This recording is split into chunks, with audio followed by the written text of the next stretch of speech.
Welcome to WagerTalk TV. I am Kelly Stewart at Kelly in Vegas, joined today by Ralph Michaels at Cal Sports on Twitter, Bryan Leonard at B Leonard Sports on Twitter. Make sure you guys give them a follow.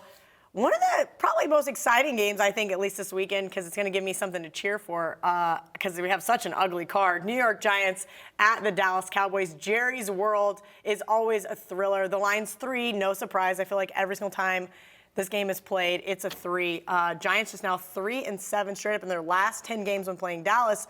But historically, they played well at Jerry's World. Bryan, I'm going to start with you. What are your thoughts on this one? Historically, everybody plays well at Jerry's World because it's the worst home field advantage in the NFL, along with San Diego. Well, here we go, San Diego. The LA Chargers San Diego and Miami.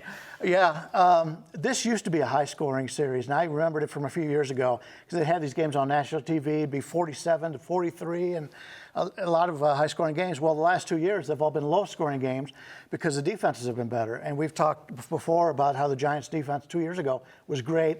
Last year, they were lousy. I think they're great again. I won't say great, but that's the best unit on the field is the Giants' defense. So anytime you're getting 3 when the home field is not worth 3, you want to take a look at the underdog. The total is only 42 here. So I kind of like the Giants and the under here. If you broke down all the plays offensively from every team in the league last year, the 2 least successful offenses were these 2 offenses. And granted, they did play some good defenses last week, but I think both of these teams got pretty good defenses. I'm looking for a low-scoring game, and I'll take the points for the Giants. Ralph, Bryan mentioned last week. I was on both of these teams last week. Got hurt by both. It was painful. They were probably my 2 favorite bets of the week. How does each team bounce back? I mean, we talk about 0-1 teams and how well they need to get that win.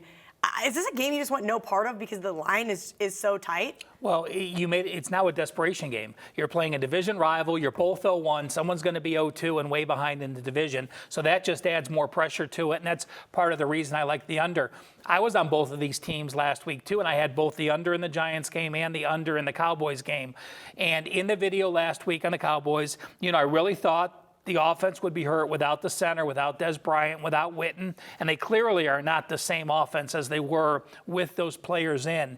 You add in the Giants, and people thought that Barkley was just going to change the offense and be Adrian Peterson in there in his prime years. Yes, he's good. Yes, he's productive. But in this situation, I'm going to again lean with the over. And normally that's sort of contrarian because if both teams were over because they played 2 of the best defenses in all of football last week with Carolina and Jacksonville, you would want to think that their offenses are going to play better this week. Yes, they're going to play better, but I still don't think they can play to the level of putting up a lot of touchdowns. I think you're going to see a lot of field goals. I think you're going to see a lot of 20-20 yardage. And then when you get to the red zone, you're going to struggle with the inferior offenses on both sides of the ball. So I agree with Bryan where if you think it's going to be lower scoring and you have a division rival and you don't have the home edge, I would lean with the Giants. But my stronger of the 2 opinions would be on the under. All right, good stuff from both of these guys. They like the under. Get 7 days of either Bryan Leonard or Ralph Michaels' personal selections for less than $10 a day when using coupon code BR7 on a 7-day all-access. Also, each and every Monday, get daily pick packages for just $9. This includes any 5% best bets normally priced at $30.